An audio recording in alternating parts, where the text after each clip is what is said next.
You know a fall from grace is real when the apology tour doesn't come with a red carpet, it comes with trembling hands, red eyes, and a man who sounds like he finally realized the door he slammed might never open again. This wasn't a power move. This wasn't a brand pivot. This was a prince on emotional life support, whispering into the camera like the world was his last confessional booth. And the shock wasn't that he spoke, it was what he admitted when the pride finally cracked. Because suddenly, the runaway royal wasn't running anymore. He was asking to come back, alone, not with deals, not with documentaries, not with threats of his truth. Just him, stripped of the Hollywood armor, the California glow, the carefully curated rebellion. The man who once torched the institution on global television was now staring straight into the ashes, quietly asking if there was still a corner where he could stand without being turned away. And the timing? Brutal. Legal losses stacking up. Public sympathy thinning. Marriage rumors no longer whispers but background noise. The fairy tale exile had turned into something lonelier, heavier, and a lot less glamorous than the escape plan promised. That's when the interview dropped, filmed in a quiet, undisclosed location, far from palace gates and paparazzi lenses. No dramatic music, no royal backdrop. Just a man who looked like sleep had been optional and regret had become permanent. His voice didn't boom, it wavered. His posture didn't command, it folded inward like someone trying to make himself smaller than the mistakes chasing him. And then came the line that changed everything. He said he had nowhere else to go. Not I deserve, not I demand, not I will expose, just nowhere else. That's not the language of a rebel. That's the language of someone who finally understands the cost of burning bridges while still standing on them. No one expected to see him again. Yet, just days after losing his final legal battle, Prince Harry suddenly reappeared. Not at court, not at a royal event, but in a secret exclusive interview filmed at an undisclosed foreign location. And what he said stunned everyone. First, he attacked the royal family, accusing them of betrayal, abandonment, and silent complicity in his downfall. Now, he cried, and then came the sentence no one was prepared for. I have nowhere else to go. For the first time, Harry did not ask for money. He did not demand justice. He did not threaten exposure. He begged for refuge. This was not a comeback. This was not a rebrand. This was not revenge. This was a fallen prince publicly unraveling, attacking the institution in one breath, then pleading for its protection in the next. Do you let someone back in after they've burned the house down? I am no longer trying to escape my past, Harry said. I am trying to repair what I broke. And just when the world was still processing that emotional freefall, the palace response landed like ice water. Not from the king, not from the heir, from the one royal who never sugarcoats and never plays to the cameras, Princess Anne. Her message wasn't wrapped in comfort. It came sharp, controlled, and devastatingly calm. She compared the moment to the boy who cried wolf, a warning about alarms rung too many times, crises declared too often, trust worn down thread by thread. Translation? Even if this pain is real, why should we believe it now? That wasn't just family frustration. That was institutional memory speaking. The kind that doesn't forget interviews, memoirs, accusations, and years of public damage just because the tone suddenly softened. Behind the scenes, insiders said the silence from other senior royals was just as loud. No emotional statements, no public outreach, just scheduling, engagements, duty as usual. Because in that world, routine is power, and breaking it for personal drama sends a message they weren't ready to send. Meanwhile, the personal side of the story kept unraveling. For the first time, he acknowledged the strain on his marriage in a way that didn't feel defensive. It felt resigned. Words like unstable, isolated, and not at peace slipped out, not as headlines, but as admissions. He talked about his children needing stability, about not feeling rooted, about the California life no longer fitting the way it once did. Notice what he didn't say. He didn't blame the press. He didn't blame palace conspiracies. He didn't even blame family. He blamed his own decisions, anger, fear, confusion. That's a massive shift for someone whose public narrative has long centered on being wrong. But here's where it gets complicated. Because while he spoke about returning quietly, without titles, without money, without protection, royal life doesn't run on emotion. It runs on risk assessment. And from the institution's point of view, the risk isn't just about one person. It's about precedent. If someone can walk away publicly, criticize repeatedly, then re-enter when life gets hard, what message does that send about duty? About loyalty? About consequences? That's why even the possibility of a return is reportedly being discussed in terms that sound less like reconciliation and more like containment. Private, restricted, no public role, no restoration, just a man back on British soil, but not back inside the machine that once defined him. Because this isn't a family argument anymore. It's a constitutional headache with emotional casualties. And while he talks about about repair, the institution is thinking about protection of the crown, of the future king, of the next generation who didn't sign up for this narrative spiral. In their world, forgiveness is personal, reinstatement is political, and those are not the same thing. So now the question hanging over everything isn't will they hug it out? It's this: can someone come home if the version of home they left no longer exists? The problem with public apologies is that they don't land in private hearts first. They land in boardrooms, legal offices, and behind palace gates where emotion is filtered through policy. And while he was speaking from the gut, the people he was speaking to were listening with memory, long memory. Because for every tear in that interview, there's a headline they had to manage. For every "I was wrong," there's a speech, a docuseries moment, a printed page that said they were the villains. You don't just rewind that with one moment of humility, no matter how real it sounds. And make no mistake, this sounded real. Friends say this is the first time he isn't trying to win. He isn't trying to prove a point. He isn't trying to control the narrative. He's just tired. Tired of courtrooms. Tired of headlines. Tired of fighting battles that never seem to end with peace. The warrior stance is gone. What's left is a man who looks like he finally realized that freedom without belonging can feel a lot like exile. But reality is colder than revelation. Behind palace walls, discussions reportedly aren't about feelings, they're about exposure. Security exposure. Reputational exposure. Legal exposure. If he returns physically, does the drama return with him? Do cameras follow? Do private conversations risk becoming future content? Trust, once broken publicly, isn't repaired privately overnight. And then there's the part that cuts deepest. His children. He talks about them like anchors, like the one thing still pulling him towards something solid. Stability, roots, a sense of place that isn't shaped by lawsuits and press cycles. But custody isn't a wish. It's a legal maze stretched across continents, emotions, and two very different visions of the future. Because while he's talking about quiet return, their lives are still in California. Schools, routines, daily life built far from castles and coronations. And any move across that ocean isn't just a plane ticket, it's a courtroom negotiation layered with personal history that's anything but calm. So he waits. That's the word people around him keep using.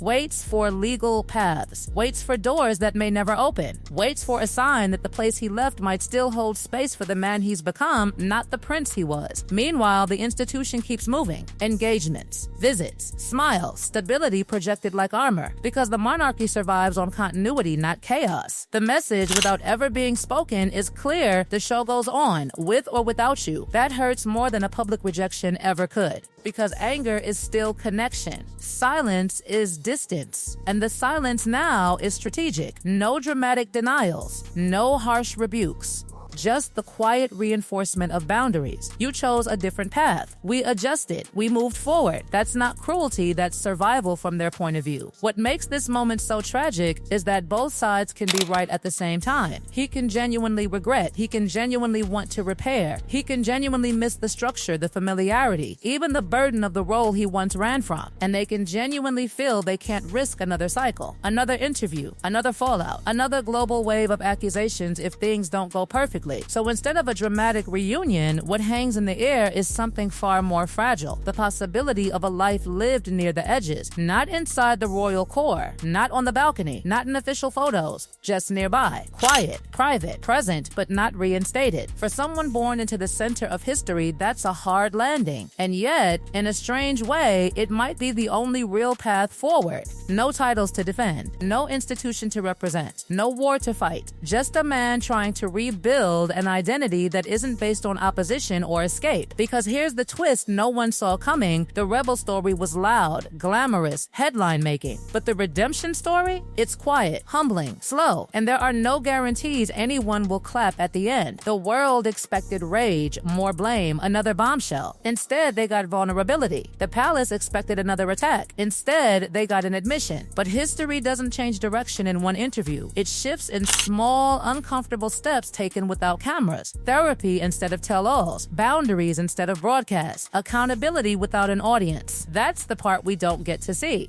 So now he stands in the strangest place of all, not the palace, not Hollywood, not fully anywhere. Just a man between worlds, finally understanding that the hardest battles aren't fought in courtrooms or on television, they're fought inside, where pride has to die before peace has a chance to live. Whether the door ever opens again isn't just up to him. But for the first time in years, he's not trying to kick it down. He's just standing there, waiting, standing there, waiting, standing there, waiting.